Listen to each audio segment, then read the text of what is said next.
Բարև ձեզ արգելի հեռուստադիտողներ, մենք շարունակում ենք մեր աշխատանքը Պոլիտիկեմի YouTube-յան ալիքի եթերում, այսօր շաբաթվա վերջին աշխատանքային օրն է, եւ ինչպես ամեն աշխատանքային օր, այսօր եւս ձեզ ենք ներկայացնելու օրվա մամուլի կարևորագույն հրապարակումները եւ այսպես ժողովուրդ օրաթերթը գրում է.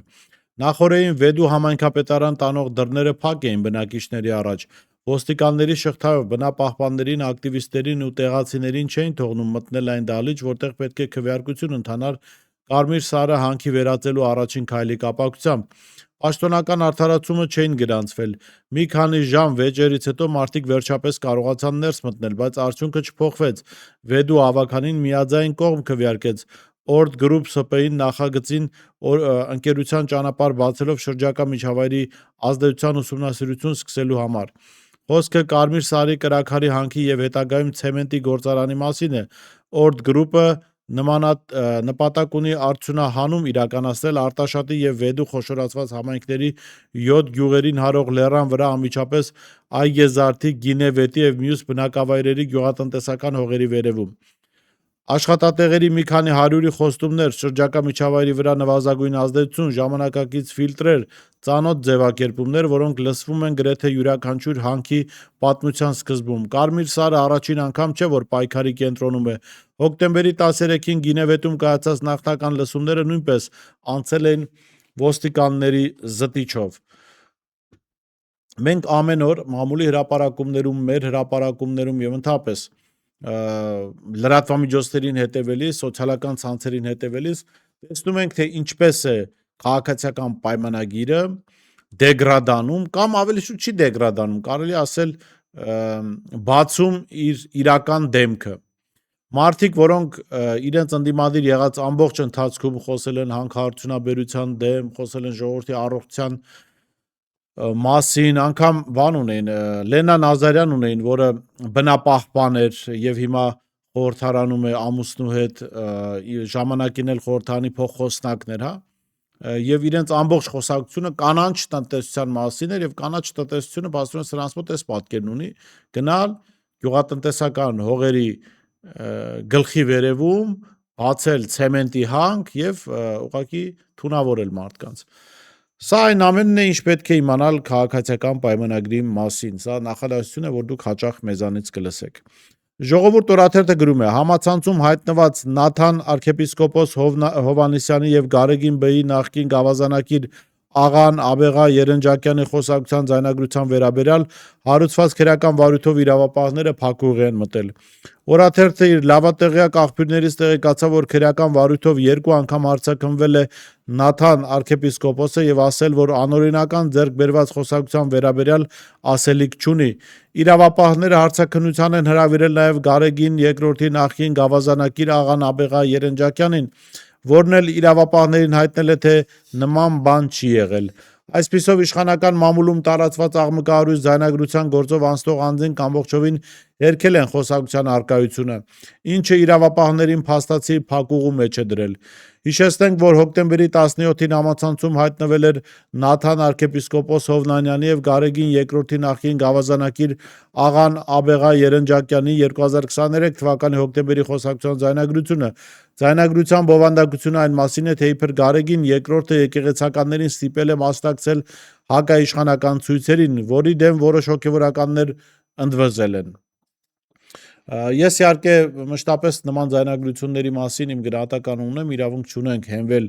այս ստախոս իշխանությունների կողմից հրապարակված այսպես ասած ձայնագրությունների վրա, մենք չպիտի հավատանք դրան, որովհետև նախ ձայնագրություններն ապօրինի են, երկրորդը այս իշխանությունները կարող են տարբեր միջամտություններ անել եւ ստանալ իրենց ուզած պատկերը, բայց ես ուզում եմ որպես այս գործին հետևող մարդ, որպես քաղաքացի ամենայն հարգանքս փոխանցել Աղան Աբեղա Երնջակյանին։ Դուք գիտեք, իր հետ կապված պատմություն կար եւ կարծեմ հոգեվորական գործունեություն չի ծավալում։ Մի խոսքով որոշ խնդիրներ կային, բայց մարդը, որը իրական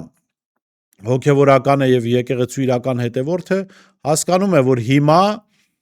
անգամ եթե կան խնդիրներ, իշխանությունները իրեն չեն փորձում օգնել, իշխանություններն իրեն փորձում են օգնել, օգտագործել մայրաթոր Սուրբ Էջմիածնի դեմ եւ ինքը այդ գործին մասնակից չի դառնում։ Սա բացառիկ, այսպես հարգանքի արժանի մարդկային հատկանիշ է։ Խնդիրները ժամանակը կարծում կգա, կարող է քննարկվել, բայց ինքը հրաժարվում է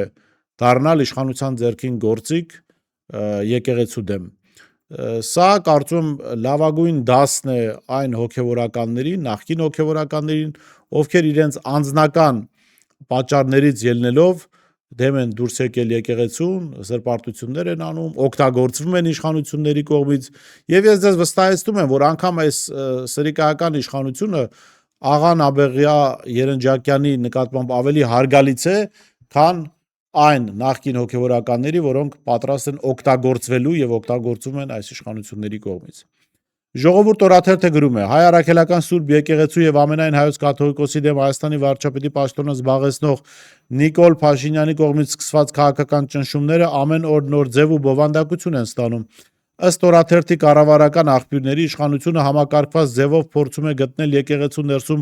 ներկայացուցիչների, ովքեր պատրաստ են համագործակցել իշխանության հետ եւ անհրաժեշտության դեպքում ներսից դեմ դուրս գալ ամենայն հայոց կաթողիկոս Գարեգին II-ին։ Նույն աղբյուրների պնդմամբ վարչապետի պաշտոնը զբաղեցնող Փաշինյանին արդեն հաջողվել է հասնել Արարատյան հայրապետական թեմի առաջնորդ Նավասարդ arczepiskopos Կճոյանի լոյալությանը եւ քննարկվում է առաջիկայում եպիսկոպոսատ ժողով հրավիրելու հարցը, որտեղ նպատակ կա փակ ձևաչափով բարձրացնել նաեւ կաթողիկոսի թեման։ Սակայն որպիսի գործընթացը արտաքինից երևա օրինական եւ տրամաբանական, առաջին փուլով նախատեսվում է քննության առնել այն եպիսկոպոսների եւ հոգեվորականների հարցը, որոնց հասցեին ներսում հնչել կամ հնչում են կուսակրոնության կանոնները խախտելու անձնական կյանքի վերաբերյալ կասկածները։ Մի քանի հոգեվորականներ արդեն հայտնվել են այս թիրախում եւ ինչպես վստահեցնում են Ժողովուրդ օրաթերթի աղբյուրները, հենց եկեղեցու ներսից են փորձելու նախաձեռնությունն առաջ քաշել նրանց ծառայությունը կասեցնելու օրակարգով։ Որքանով որ փոխանցում են իմ աղբյուրները, այս գործընթացում էական դերակատարում ունի Արգիշտի Քյարամյանը, հայտնի հանգամանքներից ելնելով, եւ ըստ որոշ աղբյուրների Արգիշտի Քյարամյանի վրա դրված է կոնկրետ առաջադրանք աշխատել հոգևորականների հետ, եւ եթե գործը գլուխ է բերվում եւ կաթողիկոսը հեռացվում է գահից, Արգիշտի Քյարամյանը կարող է հավակնել ներքին գործերի նախարարի պաշտոնը զբաղեցնելու եւ դուք գիտեք, որ քննարկվում էր Արփինե Սարգսյանին ազատելու այդ պաշտոնից եւ հիմա փաստորեն հնարավորություն է տրված Նիկոլ Փաշինյանի կողմից բազմակի տարբեր պաշտոններում օգտագործված Արգիշտի Քյարամյանին վերադառնալ պետական համակարգ որպես նախարար, եթե իհարկե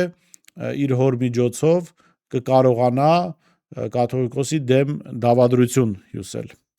Ինչևէ, այս տեղեկությունները կհաստատվեն կամ կերկվեն առաջիկայում, կտեսնենք։ Հրապարակ օրաթերթը գրում է. Մեր տեղեկություններով մարզպետներին հրահանգ է իջեցվել հավաքագրել իրենց մարզերի բնակիչների բոլոր խնդիրները, սոցիալականից մինչև առողջապահական եւ լուծել դրանք։ Այդ նպատակով մարզպետներին գումարներ են տրամադրվել, ասել են հաջորդ տարի հատկացվելիք գումարն ավելի մեծ կլինի, քանի որ ծրագրային վարկեր են նախատեսված։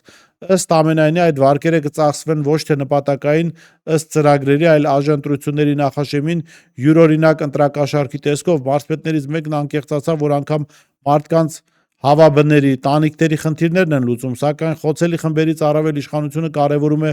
համայնքում ավտորիտետների խնդիրը,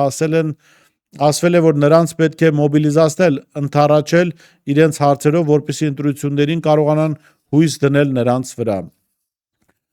Ես իհարկե ֆինանսական մասը չգիտեմ, բայց ձեզ վստահեցնում եմ, նաև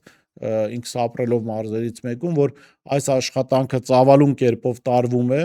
մարզային իշխանությունները անգամ ամենափոքր խանութ ունեցողին գնում, հանդիպում են, առաջարկում են աջակցություն, որ բոլոր խնդիրները կլուծվեն եւ ընտրությունների ժամանակ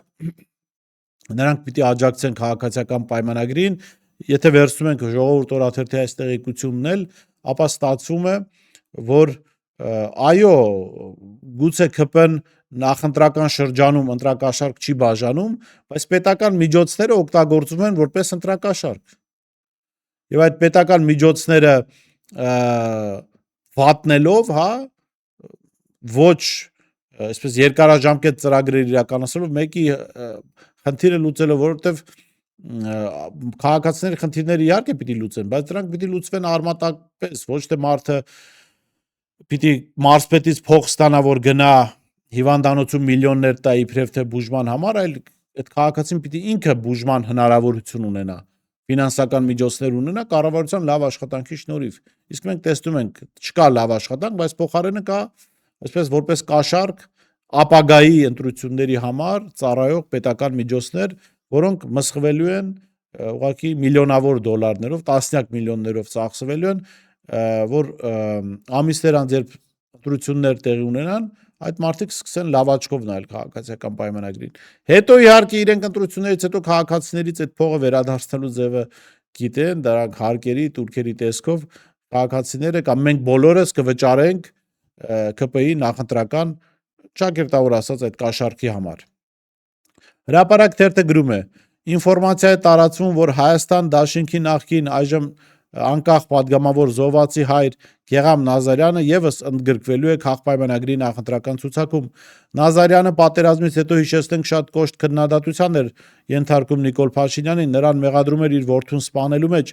իսկ վերջին տարիներին խիստ մեղմացրել է իր հռետորաբանությունը եւ տևական ժամանակ է Փաշինյանին ու իշխանությունների տարբեր քայլեր արդարացող հայտարարություններ է անում։ Գեգամ Նազարյանին հարցրեցինք, առաջադրվելու է ԿՊ ցուցակով։ Պատգամավորն ասաց, որ չի ուզում կատեգորիկ խոսել այս հարցի շուրջ։ Այդ լուրերը նոր չեն, ոչ մեկտաբանում եմ, ոչ չեմ մեկտաբանում, ոչ հերքում եմ, ոչ հաստատում։ Չգիտեմ ովքեր են նման լուրեր տարածում, դատարկություն է, այսինքն անհավանական է համարում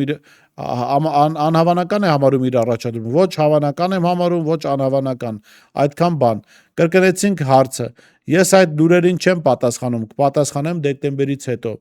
Հիշեցնենք, որ ԿՊ թեկնածուների առաջադրումն ավարտվում է նոյեմբերի 30-ին, որից հետո ԿՊ վարչությունը պետք է թեկնածուներին գրանցի, հարցրին, կարող ենք եզրակացնել, որ առաջադրվել եք, պարզապես հիմա ձեռնպահ եք մնում խոսելուց մտավախություն ունենալով, որ չեն գրանցի։ Հարցազրույց եք վերցնում, չէ, չեմ պատասխանի։ Այս թեմայով հարցազրույց մեկնաբանություն չեմ տալիս։ Եթե դեկտեմբերի 3-ին հարց ունեք, պատասխանեմ։ Գեգամ Նազարյանը, քանի որ ինքը իրեն այսպես է պահում, ես որևէ այսպես խնդիր չունեմ, եւ ցանկացած քաղաքացի որևէ խնդիր չունի, իրեն քննադատելու առումով ու անգամ կարիք չկա հաշվի առնելու, որ իր որդին մահացել է այս պատերազմում։ Եվ ինչու, որովհետև այս մարդը մանդատ է ստացել լրիվ ուրիշ օրակարգ։ Գեգամ Նազարյանը, որը պնդում էր, որ իր որդուն սպանել է Նիկոլ Փաշինյանը, իր որդուն սպանել է Աննա Հակոբյանը, եւ հայտարարում էր, որ նրանց պատժելու է, նրանց հանգիստ չի տալու, աստորեն հիմա առնվազն չի բացառում Նիկոլ Փաշինյանի թիմում հայտնվելը։ Նույն տրամաբանությամբ մի օր էլ ինքը կարող է չբացառել Ալիևի թիմում հայտնվել է, ասենք Յենի Ադրբեջանում, չգիտեմ, չեմ պնդում, բայց կարող է, չէ, եթե մարդը պնդում էր, որ Նիկոլ Փաշինյանը սպանել է իր որդուն եւ հիմա չի բացառում հայտնվել ԿՊ-ի ցուցակում, կարող է մի օր էլ լավ տրամադրված լինել Ալիևին, որը ուղիղ իր զինվորների միջոցով սպանել է Գեգամ Նազարյանի եւ շատերի որդիներին։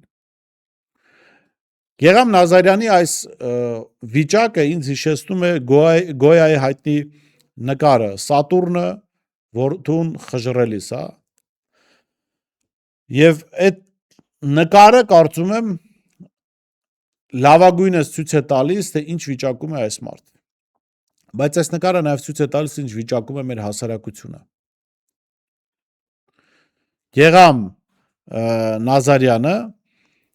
ապացուցում է այն տեսակետը, որ տարիներ առաջ հնչեցրել է, որ չի կարելի համարել, այո, պիտի հարգել այդ մարդկանց, չի կարելի թիրախավորել մարդկանց, որոնք ուղղակի վերաբերմունք չունեն Նիկոլ Փաշինյանի նկատմամբ կամ չեն դատապարտում, բայց չի կարելի համարել, որ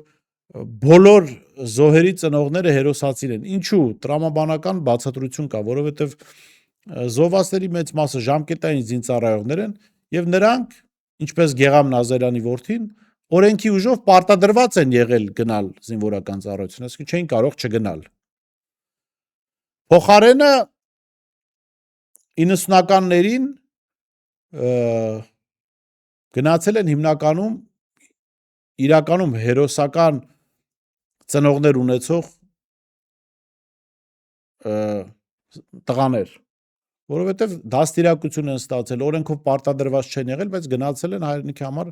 պատերազմի են մասնակցել։ Բայց սա չի նշանակում, որ այս պատերազմը հերոսացին մայրեր չուներ, ծնողներ չունեին, իհարկե ունեին, դրանք հազարներով են։ Օրինակ Նայրա Մելիքյանը, որ նաև վստահ եմ հնարավորություններ, դուք գիտեք, որ շատերը կարող էին իրենց տղաներին զինվորական ծառայությունից ազատել ֆինանսական որոշակի ներգործությամբ, ի տարբերություն Գեգամ Նազարյանի, օրինակ Նայրա Մելիքյանը այդ ֆինանսական հնարավորությունները ուներ, բայց չի ազատել, մարդը իր որդին ուղարկել է զինվորական ծառայության եւ իր որդին զոհվել է այդ պատերազմում։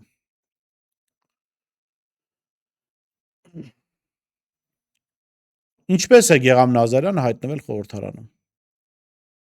Սա էլ է հարց, որ պիտի հասարակություն դրա պատասխանը գտնի, որովհետև սա նշանակում է, որ քաղաքական դաշտն էլ ինչ որ անսկզբունքային, դեգրադացված վիճակում է, որ նման մարդիկ տեղ են գտնում։ Բայց իչևէ, Գեգամ Նազարյանի ամենամեծ դատավորը լինելու է իր մահացած որդին այս պատերազմում, Աբգարը Նազարյան, եթե Գեգամ Նազարյանը չի ստում եւ իր որդին իր երազներին գալիս ու խորհուրդներ է տալիս, օրինակ ներել Նիկոլ Փաշինյանին, վստահ եմ նա դեռ Գեգամ Նազարյանի երազին գալու է եւ Գեգամ Նազարյանի դատավճիռը կարդալու է հենց Աբգարը, ոչ թե հասարակությունը։ Հրապարակ թերթը գրում է. դեռ շաբաթներ առաջ պետական բոլոր գերատեսչությունների աշխատակազմերին ասվել է, որ նոյեմբերի 22-ին բոլոր գերատեսչությունների ծառայողները մեկ մարդու պես պետք է ներկա գտնվեն Կարեն Դեմիրճյանի անվան մարզահամերգային համալիրում վարչապետի պաշտոնը զբաղեցնողի մասնակցությամբ ինչ-որ միջոցառում է տեղի ունենալու։ Հատուկ զգուշացրել են, բացականեր չեն ներվելու, կարող են բացակայել միայն մահացածները։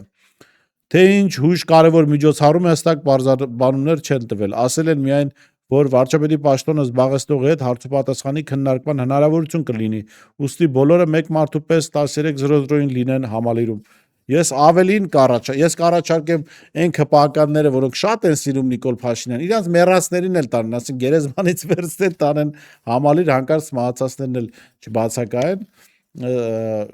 Ինչ ասեմ, գնում ենք Հյուսիսային Կորեայի ճանապարհով, իհարկե ի տարբերություն Կիմ Չեն Ինի մենք փնթի բան ունենք, դիկտատոր ունենք, որը եթե Կիմ Չեն Ինից աշխարհում ինչ-որ տեղեր վախենում են, Նիկոլ Փաշինյանը աշխարհում որևէ մեկի Ռոմանոսին չի եւ որևէ մեկին չի անհանգստացնում, փոխարենը գտածո է Ալիևի եւ Էրդողանի համար, գտածո է ընդհանրապես բոլոր այն աշխարհակաղակական կենտրոնների համար, ովքեր ուզում են Հայաստանի վրա Հայաստանի հաշվին իրենց շահերը սպասարկել եւ իրենց ոտքերը մաքրում են ուղղակի քաղաքական էլիտայի վրա այսօրվա, իշխանական էլիտայի վրա։ Այսօր այսքանն ենք առանձնացրել, կհանդիպենք եկող շաբաթ, տեսություն։ Իսկ դու արդեն որոշել ես, թե որ երկրներ պիտի այցելես 2025 թվականին։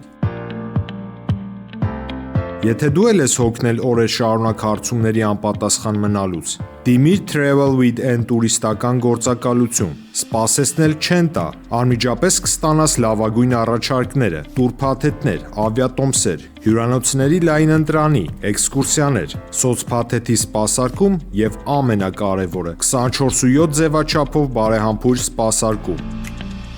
Travel with N 095 89 20 48